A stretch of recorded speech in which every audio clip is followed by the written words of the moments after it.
नमस्कार मित्रांनो, स्वागत आहे तुमचं मराठी टेक मित्र आपल्या यूट्यूब चॅनलमध्ये. संजय गांधी निराधार योजना काय आहे? या योजनेअंतर्गत कोणकोणती कागदपत्रे लागतात? कोणत्या महिला यासाठी पात्र असतात? याचा अर्ज कुठे करावा लागतो?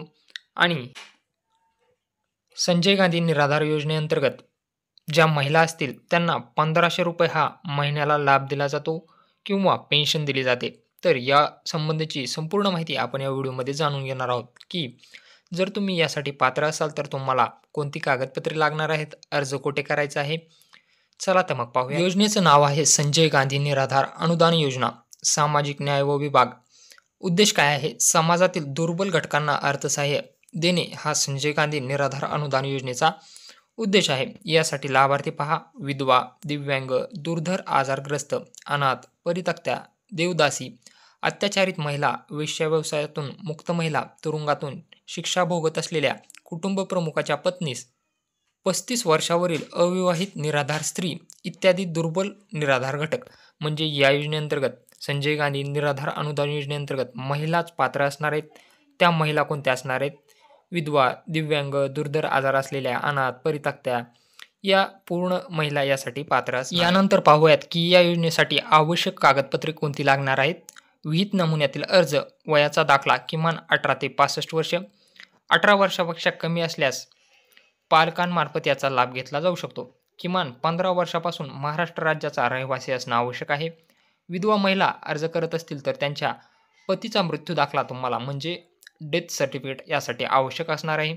यामध्ये जर दिव्यांग महिला लाभ घेऊ इच्छित असाल तर दिव्यांग जिल्हा शल्य चिकित्सालयाचा दिव्यांगत्वाचा दाखला, ज्यामध्ये किमान 40% अपंग असणं हे प्रमाणपत्र आवश्यक आहे.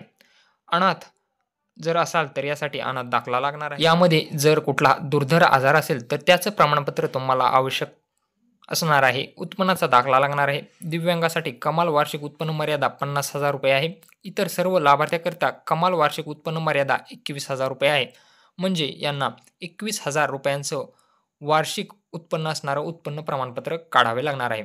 यासाठी आधार कार्ड, रेशन कार्ड, निवडणूक ओळखपत्र, बँक पासबुक झेरॉक्स, रहिवासी दाखला, अर्जदाराचा फोटो इत्यादी कागदपत्रे लागणार आहेत. अर्ज मंजूर झाल्यानंतर या योजनेअंतर्गत दरमहा ₹1500 तुम्हाला लाभ मिळणार आहे. आता पाहूयात की याचा अर्ज कुठे करायचा. संजय गांधी निराधार योजनेचा अर्ज तुम्हाला तहसील कार्यालय किंवा सेतू सुविधा केंद्रामध्ये तुम्ही करू शकता. याचा अर्ज तुम्हाला आपले सरकार mahaonline.gov.in या संकेतस्थळावर करायचा आहे. तर तुमच्याकडे जर आपले सरकार महाऑनलाईनचा VLE ID असेल तर त्यावरून तुम्ही ऑनलाईन अर्ज करू शकता. याची वेबसाईट तुम्हाला या वेबसाईटची लिंक तुम्हाला आपल्या डिस्क्रिप्शन बॉक्समध्ये मिळेल किंवा टेलिग्राम चॅनललाही मिळून जाईल. तुम्ही इथं पाहू शकता संजय गांधी निराधार योजना हे तहसीलदारमार्फत 30 दिवसाच्या आतमध्ये तुम्हाला हे दिलं जातं. तर अशा प्रकारे तुम्ही या योजनेसाठी ऑनलाईन अर्ज करू शकता किंवा तहसील कार्यालय येथे सेतू सुविधा केंद्रामधूनही ऑनलाईन अर्ज करू शकता. जर व्हिडिओ आवडला असेल तर चॅनलला नक्की सबस्क्राईब करा आणि बेल आयकॉनला प्रेस करायला विसरू नका.